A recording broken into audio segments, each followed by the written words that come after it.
Hello and welcome to the latest Royal Roundup from TalkTV. So pop the kettle on, this is the Royal Tea. I'm Sarah Hewson.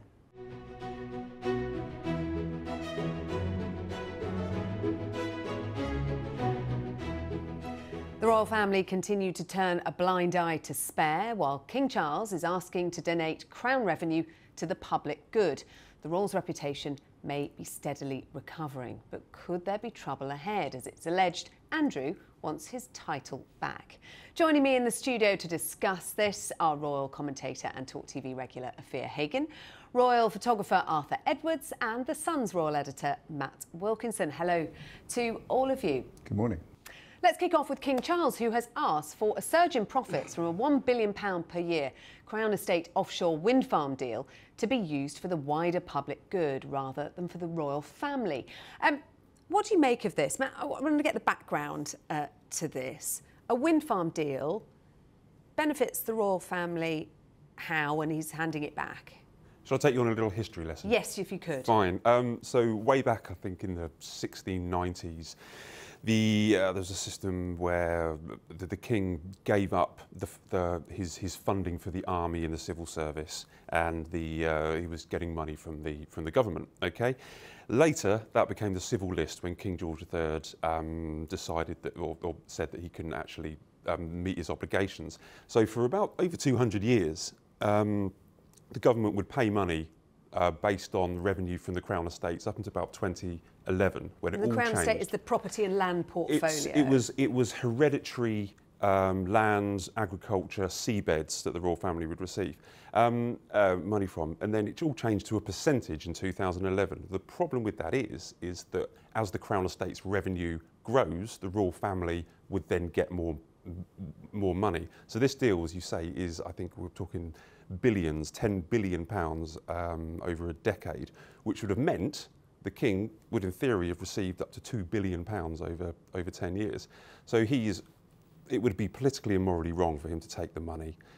So he has written, or he has got his keeper of the privy purse to write to the government and say, the taxpayer should have this money. And it's very Charles. He's really into renewable energy anyway, but also he's Christmas speech that he gave, he talked about worries about the cost of living crisis, and it's a great move for him to say, let's spend that money on hospitals rather than the royal family.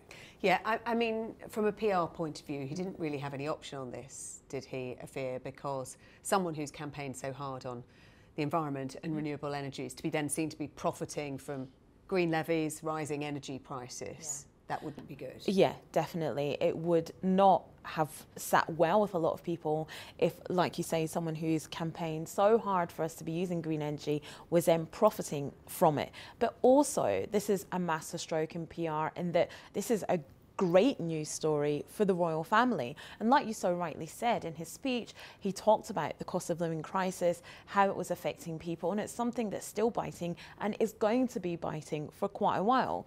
So it is definitely a masterstroke for him to make this move for potentially around £250 million to be going back into the country at a time when we need it the most, and also at a time when the coronation is coming, and we are going to be talking about how much that could potentially cost.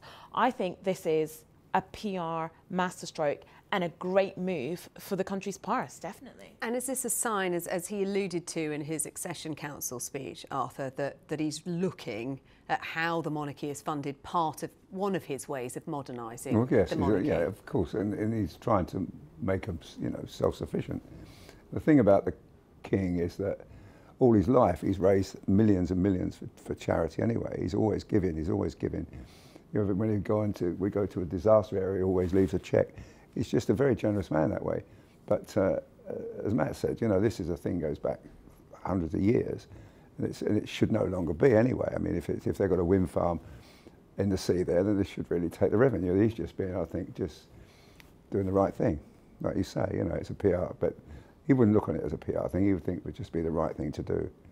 He says, history will judge me. You can't praise him. You can never praise him. You can never give him a compliment. He just won't take it. He thinks it's his duty to do these things. So, it's not surprising me at all. I think I don't think it surprised anybody if they know this person or they work with this person. He's just a very generous man that way. It has been over a week since Spare was released, but the tremors are still being felt. The Duke of Sussex is now at the centre of a diplomatic row after the Iranian Foreign Ministry accused the UK of preaching about human rights while turning a blind eye to Harry's killing of 25 Taliban members. You could look at this from two sides, I guess, can't you? Does it prove, Afua, that Harry had a point when he talked about the dangerous spin on the way that this was covered in the media? Or does this back up what senior military figures and politicians said about how dangerous it was for Harry to make this claim in the first place? To be honest, I think we're somewhere in between both of those things.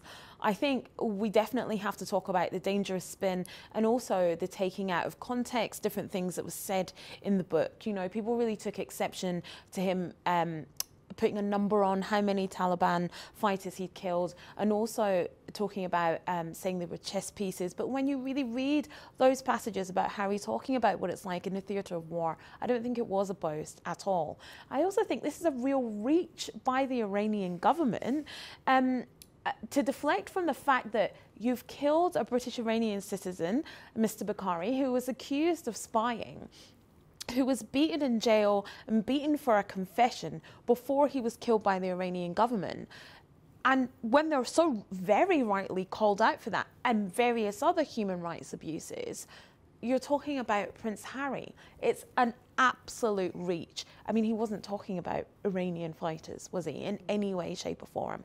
And I just think that this is just, it's distraction from what they have done, and actually what we should be focusing on is Mr. Bakari, how he came to be in this position, what the British government did or did not do, which I don't think was enough, what the Iranian government did, and other British Iranian citizens who are being held by that country. Do not flick onto Prince Harry. But what you've got here, Matt, is the Iranian Foreign Ministry taking to Twitter, which their own citizens aren't allowed to access, to use Prince Harry's disclosure in the book as justification, effectively, for the killing of a dual national, Alireza Akbari. And effectively, that claim is now being weaponised. It's ammunition in a propaganda war. I think it was wrong for him to put that kill list in his book. I think we can all agree that it has kind of backfired. And I question, when you see Harry and you see his team at the moment, that would have never have happened if he was still in the royal household. Somebody would have picked that book up and said, you shouldn't have that in there because this can lead to these kind of diplomatic incidents. And I do question, when I've seen pictures of Harry in America, I think when he went to the Stephen Colbert chat show, his team that came in with him, does he have anybody with him who tells him that these things aren't such a good idea? Don't go on TV and talk about your frostbitten, whatever. The people with him, does he have anyone that he's willing to listen to? Yes, well? Because he had William, he had Charles, who would tell him you shouldn't do that, and obviously that caused massive arguments. Does he have strong enough people behind him saying that shouldn't be in the book because that's going to cause an incident? If he was in the royal household and in Britain, they would have maybe foreseen these problems and it wouldn't have got in. That's what worries me, that he could trip up more because he doesn't possibly have people around him pointing out mistakes and pitfalls that he's falling into. I don't think he read the proofs of that book. You know, I mean, when the ghostwriter, he obviously never read the proofs because there were so many things in there he should not have. If he'd have read that himself, I killed 25 Taliban, he would have thought about that. But also, and yet he talks, doesn't he, about the fact that he is naming that number because he thinks it's important. I think he went on the Stephen Colbert show and says he wants to do it to prevent suicide. I think he's trying to get out from under on that, personally, with that. I think he should never have done that. I could agree with you, Matt. I mean, but I mean, if he'd have read the proofs of that book, he would know that he was in closeness when the Queen Mother died, because we were all there. We all photographed him the next morning. So why can you not forget that when a senior member of the royal family dies, where you were? He didn't read those proofs. If he'd have read those proofs, he would have corrected all those things. And how do you know they were all Taliban fighters? He's in a helicopter shooting this gun by laser. They might have been farmers. You don't know they're all Taliban. You know, it's just, he just sort of thought about that and proofread the thing, and he would have seen it glaring at him. It's a mistake. It's also put the royal family under increased security. Already now, things are changing. You know, the way they do things at the palace now. because, you know, they've got to protect the royals here, and I think that could make them a target. And criticism of the fact he's detailed layout of Clarence House and Balmoral, for example. Exactly, and all that. And also, as Matt said, he should have let someone who he really values his judgment to read those proofs before it went, because so much of it should have been. Matt, he says he's got enough material for another book, though. He took out so much. Yeah, I mean, that again, he's talking about, in some of the interviews he spoke about he's wanting a reconciliation, and the royal family aren't, my understanding, they're not talking to him, they're not looking for this reconciliation talks, and it felt to me that interview, it almost came across as a bit of a threat. If you won't talk to me, if you're not going to, you know, apologise to Meghan or address the issues that I have, I've got lots of other dirt that I can put in another book. I wonder whether after this first book, whether people will pay as much attention to a second book. We will, but I wonder if people will pay much attention, or whether the public will be sick and tired of him criticising William and Charles. But it seems like a bit of a nasty kind of threat. I've still got other things that I can release on you. Sorry to cut you. I think, though, you know, in his interview with Tom Bradby, he did say that this was the last of the look back projects, that the book and the Netflix documentary were the look back projects. Is there a Meghan book? Well, there is a Meghan book to come, possibly part of that 4-book deal, and everything else is going to be look forward. But I do think it was kind of he was almost saying, look, this is what I could have said, this is what you could have won, but in fact, this is what I did say. And if I did say it, they'd never forgive me. Do we want another book of a whole of chapters of him revealing conversations with Charles and William? Well, the publishers might, because when you look at the figures, 750,000 books, e-books, whatever, in all forms in the UK alone, breaking the record for the fastest non-fiction book of all time. But the ratings, Afua, we talked last week about the UK ratings and discussed how this might be falling in the United States. We have got new ratings from the US now. Harry has dropped by 45 points in a poll for Newsweek, and Meghan by 36 points. Do you think that he will have any regrets? Do you think they'll be shocked by that reaction? I mean, that drop is massive, isn't it, for both of them, 45 points and 36 points. That's huge. I don't think he will have any regrets. I don't think either of them will, because I think there's been a real want on both of their parts to be able to tell their side of the story, which they've done. They've got it out now, and I think they probably expected to have a degree of negativity. I think probably people have got to a saturation point, whereas we had the documentary just before Christmas, the book just after, and people probably have got to a point where like, okay, enough is enough. And like we were saying, we want some positivity now. I don't think they'll be surprised by the polls. I think they'll be disappointed, but I do not think they'll have any regrets. Pretty brutal takedown on the Jimmy Kimmel show. He did a twist on the princess and the pea, but it was the prince and the penis instead. I mean, it is being mocked as well. Will they think that's good publicity? No. They're all publicity's good publicity now? No, if you think back to 2016, or he was the most loved royal. Okay, everybody loved him. Women loved him. Lads thought he was good fun. The press loved him. Mothers loved him. And now, as you say, these points are. Now we've heard his story. Now we've heard everything. He's completely. He's at the bottom down there, Prince Andrew. And the worst thing that can happen, the worst thing that has happened to him, is because he's become the butt of jokes. So WhatsApp memes, things going around on Twitter, and US chat shows are using his story, using what he's come out in the last couple of months as comic sketches. And I think that's really damaging, because people are no longer treating him with authority or treating what he has to say properly. They're now laughing at him. Arthur, I mean, you've known him for years and years, since he was born. Well, yeah, I think he's a smashing guy. I really do. I mean, like Matt, I've travelled the world with him and I loved him. And he was the most popular member of the royal family, certainly as far as the readers are concerned. And he made mistakes, he did some, But he was forgiven for those mistakes. Of course, we forgave him immediately, because, he was young. But when I read in the book, about the drug taking at Eton, an education that costs thousands, and he abused it totally, and he left, I think, with 1 A-level in art. And, then he gets into Sandhurst, and he gets all this great privilege, and he gets to fly Apache helicopters. And there must be people with science degrees that never got a place on that training scheme.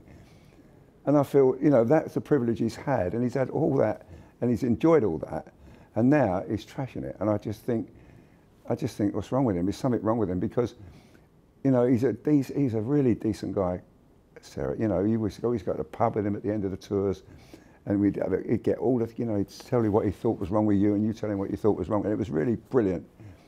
And now I don't recognise it. When I'm reading that book, I don't recognise this man now. You've both been out covering royal engagements by William, by Catherine and by Camilla this week. How do you think they're handling it? What's the approach? It's just silence. Well, William's very nervous, I can tell you. I did William at Slough this week, and the last time I was in Slough was when Princess Anne appeared in court there for the dog. We're going to talk about that in a minute. And I was in Slough this week, and, you know, everybody was nervous, everybody was jumpy, you know, they didn't want anybody to speak to the Prince of Wales and ask him a question, dare ask him a question. Apparently at Liverpool, a few people shouted questions to him, and it's really got them on edge, because they don't want to speak about it. They want to just bury it. And, you know, talking about those, when you were talking about those documentaries on Netflix, I thought those documentaries were boring.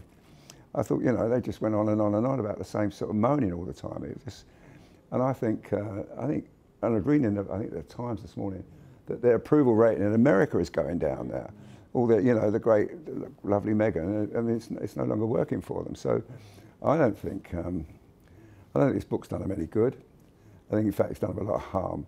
And as you say, the approval ratings are down there. Well, probably they don't care about that, but quite honestly, they should do. Kate, William and Charles have moved on. They're concentrating on their projects, positive projects of, you know, combating homelessness. William is into at the moment. Kate, with her early years project, we might hear more of that coming this spring. She was visiting a nursery this week. Yeah, and yes, right. And Charles, he's got his coronation, and he's got the big job to look after. Harry's concerned about things that have happened in 2020 or 2018. The royal family have moved on. Okay, when we go to these events, there's huge crowds turning out. Huge crowds wanting to see the King, a lot of people wanting to have selfies with Kate, and I think they're concentrating on the project that they are doing rather than answering, you know, things that Harry's raised from 2, 3, 5 years ago. It's kind of the Queen's legacy, isn't it? It's duty first. Absolutely.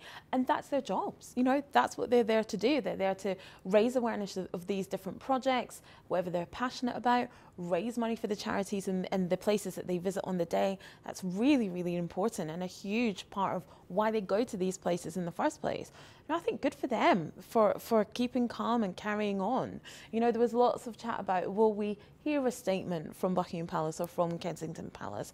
I think what they've shown us this week is, you know, that's their statement, that we're going to get on with the business of what we do and do our jobs. And, you know, if that's how they want to react, and then hopefully there's a private reconciliation, then great. But I think good for them for keeping on and still supporting these charities, because the charities really, really rely on the royal visits, and the money comes in when that happens. And I think that's super important.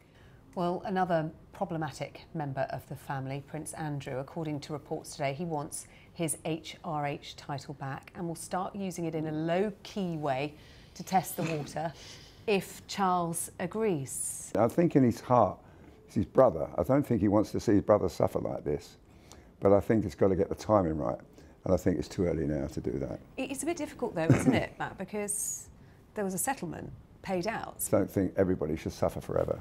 I think Andrew regrets that settlement. I think all the indications we're told is that he was advised by his legal team and by the family to do it, and I think if he was in charge solely, I think he would have gone to trial. But that could never have happened, especially in the Jubilee year. The Jubilee was big. Yeah. So I think he regrets it, and I think he's kind of getting a new team around him now, and I think he does want a role in Britain. He does Does Britain want him this is to the have a role? problem. Would the public accept him? And we talk Not about right fall now. from grace, and we talk about Harry and his fall from grace and his approval ratings. Andrew's below that, and I can't see. Not among the over 65s, though. Interesting. When we were at Sandringham, Andrew came out, and we thought at Christmas, and we thought, wonder what the atmosphere would be here. But lots of the royal fans at Sandringham were actually, we're happy to see Andrew. Interesting. You mentioned Sandringham at Christmas. The Boxing Day shoot apparently went awry, according to reports out this week. What happened? So there's a traditional Boxing Day shoot. It's private. It's a private Boxing Day event. All the family go out. Because I think we had the biggest Sandringham Christmas for about 30 years. So there were a lot of people there. But Princess Anne, she loves her English bull terriers. And I think if you've been in one of these shoots, it's quite a tense atmosphere. It's quite exciting. One of her dogs got a little bit too excited.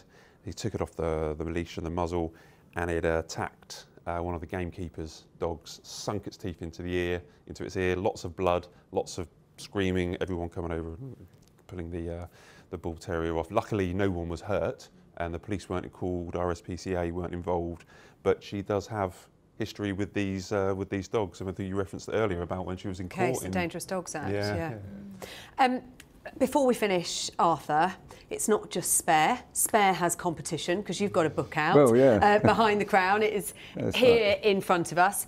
Tell us, what's it all about? Well, it's about my 40 years of covering the royal family. You know, back to the first time I photographed Prince Charles at a polo match at Windsor in 1975 or something like that, right up to the Queen's funeral. So it covers all that events. Obviously, I've done hundreds of thousands of pictures in that time, so it's been a bit tough. I was going to say, how do you pick? Editing them, well, you just know when you've got a great picture, you know, like, and you know when you've got something special. And I've tried to get that together and make that into a book. And what I've done is I've written captions, what I was doing on that day, how I got the picture, what happened. So it's the story behind the picture as well as behind the Crown. Yeah, and I'm really proud of it. Yeah, it was rushed because of obviously the events at the end of last year, but you know, I'm really pleased with it, and it's. So you should be. Thank you. I remember when you took that picture on the front, the one with the Queen with her finger. Oh my I remember God, when you came running back into the marquee after the thing. So you've got this great picture. And I think our headline was the One Show. She had her finger up on the balcony, and it was a really exhilarating moment. It's like, I've got this great picture. And it was so great to see how, after how many years? Oh, yeah. He was still so excited. Well, I remember going to the backbench and the night editor putting it together, the page, and I was so pretty.